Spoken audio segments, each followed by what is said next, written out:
Jepang merupakan salah satu negara maju yang ada di benua Asia. Banyak orang yang mendambakan untuk tinggal maupun bekerja di negara Jepang. Walaupun kesempatan kerja di Jepang cukup besar, namun perbedaan bahasa dan budaya menjadi tantangan tersendiri. Dan saat ini kita sudah terhubung dengan diaspora Indonesia di Jepang, ada Sandi Saputra. Halo Sandi, apa kabar? Halo Viana, baik, thank you. Apa kabar? Baik, alhamdulillah. Ini kebetulan Sandi ini tuh teman lama ya, maksudnya dulu satu Hmm. angkatan juga di BINUS dan sekarang lagi kerja di Jepang. Nah, boleh dong ceritain prosesnya gimana dan juga udah berapa lama sih di Jepang? Sebenarnya gue di Jepang udah kerja selama 2 tahun. Sekarang dari semenjak internship di sini. Dan ini mau langsung diceritain sekalian nih gimana cara bisa dapat kerja yang sekarang atau gimana nih? Ceritain Boleh, sekarang aja. Ceritain boleh sekarang. ceritain. Ha-ha. Sebenarnya 90% gue bisa dapat kerja dari sini karena keberuntungan sih. Jadi waktu itu teman gue, dia punya teman, dan temannya itu dia punya perusahaan di Indonesia. Nah, perusahaan temannya itu tuh lagi kerja sama perusahaan gue yang gue sekarang kerja nih, perusahaan Jepang ini. Nah, pada saat itu bos gue yang sekarang, dia nanya ke teman gue ini, ada nggak lu kenalan orang yang bisa ngomong bahasa Jepang, orang Indonesia gitu. Nah, pada saat itu kebetulan temen gue cuma tahu gue doang kan, jadi gue direkomendasiin, lu mau nggak coba ngobrol sama bosnya gitu.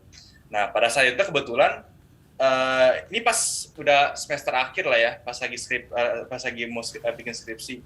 Pada saat itu pas kebetulan gue lagi abis gagal tes beasiswa, jadi tuh kayak ada rasa sedikit kayak gimana ya, rasa frustrasinya gitu loh. Jadi ya udah oke lah, oke, akhirnya gue datangin ke interviewnya, ngobrol-ngobrol sama bosnya, ternyata kita klop. Akhirnya ya dia bilang, kamu mau nggak datang ke perusahaan kita buat kerja? Akhirnya ya sisanya ya jadi akhirnya berangkat beberapa bulan kemudian. Oke. Nah, Iya. sekarang nih lagi kerja di mana dan juga sebagai apa? Sekarang gue kerja di perusahaan bernama Sakura Forest dan letaknya tuh ada di Fukuoka, Jepang, di kota Fukuoka. Dan gue itu lebih spesifiknya kerja di Departemen International Business sebagai salah satu marketing timnya. Oke. Ini kan juga Sandi, lo kan juga kuliah di jurusan sastra Jepang. Terus sekarang lo kerja Iya. di Jepang juga. Apakah memang Hmm. Jepang itu tuh salah satu cita-cita lo atau kebetulan aja? Eh, Mungkin gimana ya? Alasan gue ambil sastra Jepang emang karena dari awal gue tertarik banget sama kebudayaan Jepang kan. Jadi masuk sastra Jepang otomatis goal terakhir itu adalah bisa kerja di Jepang sih. Jadi emang dari pas awal masuk di sastra Jepang emang udah punya targetnya ke sana. Makanya pas di pas mahasiswa lumayan desperate juga nyari beasiswa supaya bisa kuliah di Jepang kan. Soalnya kan kalau misalnya bisa ke sana langsung, bisa ngelamar kerja langsung di sana. Pikirnya kayak gitu. Oke, berarti kan cita-cita lo salah satunya tuh udah tercapai gitu ya, kerja. Ada nggak sih mungkin goals lo lagi mungkin apa mungkin lo di Jepang lo mau ngapain atau mungkin mau pendidikan atau mau mungkin kegiatan-kegiatan lain? Sebenarnya sih sekarang belum ada yang terlalu spesifik ya, cuman sekarang lagi fokus di kerjaannya sekarang untuk ngebesarin bisnis yang lagi dikerja sama bareng teman-teman di kantor.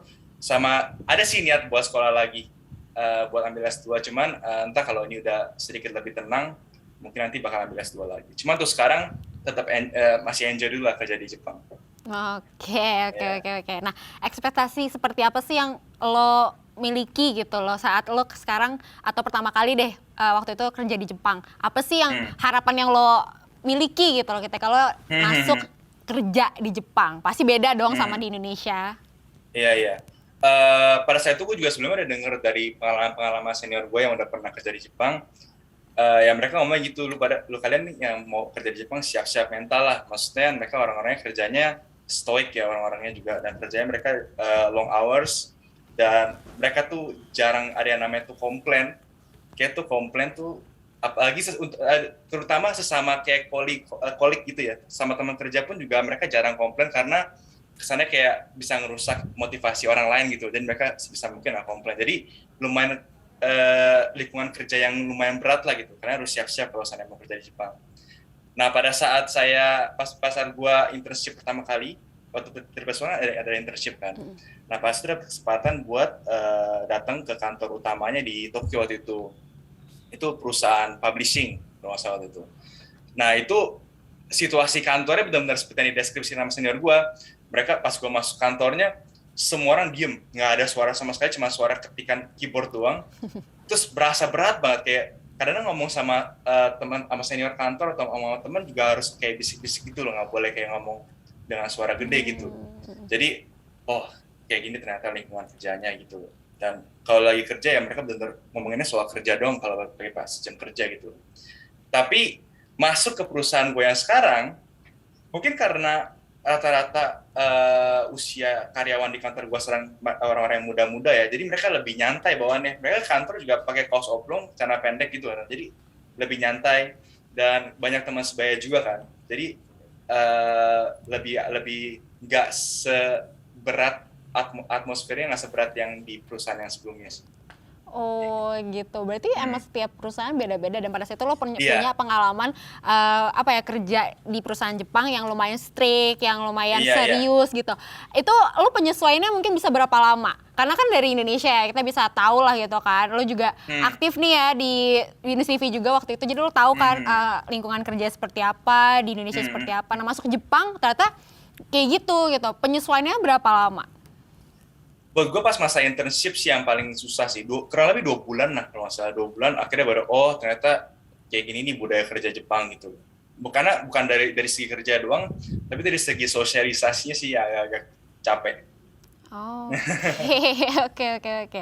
Nah sebetulnya nih ya mungkin kan kalau lo kan bisa dibilang lo juga bilang ya kalau misalnya lo tuh beruntung gitu bisa kerja di Jepang gitu. Tapi gimana kalau misalnya orang-orang yang mungkin punya sama nih citanya sama kayak lo gitu kan, pengen kerja di Jepang, pengen apa ya goalsnya tuh adalah gitu hidup di Jepang gitu. Nah tapi ini nggak seberuntung lo gitu, dia nggak punya relasi. Kira-kira sulit gak sih untuk dapat kerja di sana yang tanpa ada relasi?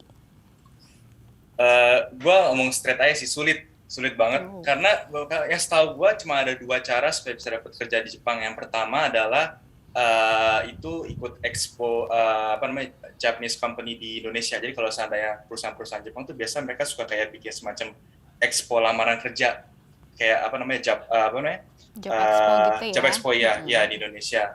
Nah itu biasa kalau ntar kita daftar ke perusahaan Jepangnya, nah kita ada 2 pilihan, antara kita langsung ditempatin di cabang perusahaan Jepangnya atau kita masuk ke cabang Indonesia dulu. Entar kalau kita dinilai punya kemauan atau bisa bahasa Jepang, ntar mungkin bisa ditarik tuh ke perusahaan utamanya. Karena tempat gue yang waktu internship juga kayak gitu. Nah, cara yang kedua adalah sekolah di Jepang. Karena di Jepang itu setiap seasonnya itu dia ada job expo, tapi job expo-nya scale-nya gede banget. Jadi itu semua mahasiswa di Jepang, termasuk orang Jepang, termasuk orang asing, ngumpul di satu tempat buat ngelamar kerja gitu. Nah itu cara yang paling normalnya kalau misalnya mau cari kerja di Jepang. Oke, berarti gini ya, analoginya adalah ketika lo masuk rumah nih ya, lo tuh kalau masuk ke dalam analogi itu kalau misalnya Jepang tuh sama dengan rumah, lalu tuh nggak bisa masuk ke rumahnya tapi lewat pagernya dulu. Iya. Banyak banget prosesnya, berarti orang tuh harus ikut pendidikannya dulu ya, baru mereka dapat Iya. relasi dan lain-lainnya gitu. Sulit gak sih Iya. kira-kira untuk menjalankan pendidikan dan juga untuk bekerja di Jepangnya juga? Kira-kira ketika peluangnya seperti apa kalau misalkan sudah menjalankan pendidikan, nah peluang untuk dapat kerja di Jepang itu seperti apa? Apakah memang sudah, oh udah kok gampang, atau mereka masih harus struggle lagi? Baik lagi sih tergantung ke scale perusahaannya juga, dan juga kalau misalnya orang asing itu dinilai plusnya tuh kalau seandainya dia bisa bahasa Jepang. Kalau seandainya dia bisa bahasa Jepang terus kebetulan bisa bahasa Inggris juga, itu biasa lebih dapat nilai plus lah kalau masuk perusahaan tersebut. Cuman jujur aja buat orang Jepang sendiri tuh sulit buat dapetin kerjaan lewat cara kayak yang tadi saya bilang, lewat kayak job expo gitu. Karena satu perusahaan aja kadang tuh dia tahap interviewnya tuh ada bisa 3-5 kali interview gitu. Jadi sulit juga sih. Apa ya? Ya susah ya, emang maksudnya harus bener-bener orang yang ada yang emang bener-bener relasinya ada, dan juga lo harus maksudnya harus beruntung sama kayak lo gitu. Jadi lo salah satu orang yang bener-bener ditakdirkan oleh Tuhan, lo beruntung untuk bisa bener-bener masuk ke Jepang gitu, untuk bisa kerja di Jepang. Nah tadi lo juga bilang ya kalau misalnya kalau misalnya nilai plusnya adalah untuk bisa bekerja di Jepang itu harus bisa bahasa Jepang. Berarti di sana itu bener-bener wajib ya? Nggak Iya bisa itu pakai yang sih. mix pakai bahasa Inggris gitu. Kalau seandainya bisa di mix pakai bahasa Inggris, pakai bahasa Jepang, di mix sedikit bisa sih. Cuma kalau sama sekali nggak bisa itu susah. Kecuali emang skillnya itu sangat dibutuhkan di perusahaan tersebut, ya mungkin bisa gitu. Cuman orang Jepang itu lebih memilih untuk lu nggak gitu punya skill set yang ini. Cuman kalau lu bisa bahasa Jepang, kita bisa didik lu pelan-pelan. Mereka Oke. lebih lihatnya dari sisi soft skill-nya. Oh, kalau kira-kira orang ini bisa dididik dan dia bisa diajak komunikasi dalam dalam arti bisa bahasa Jepang, lebih lebih bisa lah gitu, lebih apa namanya, lebih ada nilai plusnya. Oke, oke, oke, oke. Iya. Nah, tadi lo juga udah bilang ya, saya udah perbandingan nih ketika kantor lo magang dan juga kantor lo sekarang itu ada perbedaan, ada yang strict, ada yang sekarang lo ternyata lebih enjoy. Nah, sebenarnya secara garis besar suasana kerja di Jepang itu seperti apa? Sebenarnya walaupun gue bilang enjoy, tapi tetap sih kalau lagi kerja ya mereka ya nggak ngobrol-ngobrol gitu, tetap kerja serius. Cuman apa namanya, mereka sangat strict sama yang namanya waktu.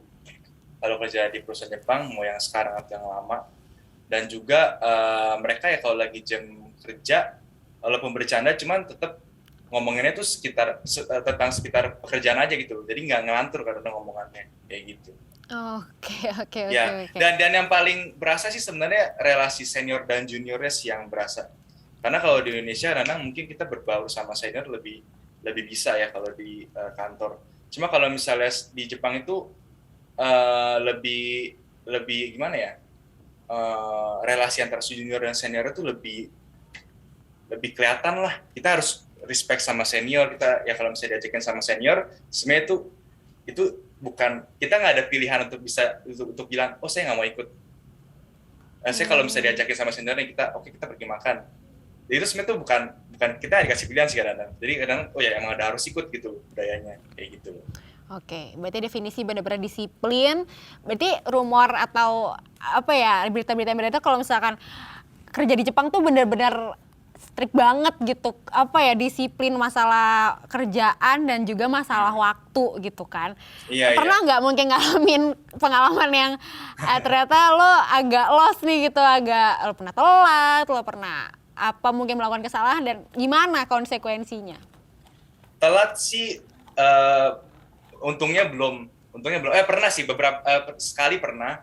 Cuma itu karena gue habis keracunan makanan, jadi perutnya sakit tuh sepanjang pagi, jadi agak sedikit telat datangnya. Cuman lihat pengalaman orang lain yang misalnya dia datang telat terlalu sering, itu sih nggak dimarahin sampai dibentak atau gimana, paling ya cuma ditegur pelan-pelan. Kecuali kalau misalnya udah lumayan berkali-kali, nah itu kita biasa ditarik sama bosnya, kayak diajak ngomong empat mata gitu, lebih dikasih nasihat gitu. Nah besoknya udah bener lagi. Oke, oke. Seru banget Nah, nih kayaknya. Gue masih pengen banyak tanya soal hmm, Jepang dan juga hmm, lifestyle-nya seperti apa. Tapi kita hmm. break dulu ya, San ya. Jadi Smart Viewer jangan Oke, kemana-mana, tetaplah bersama kami di Good Talk.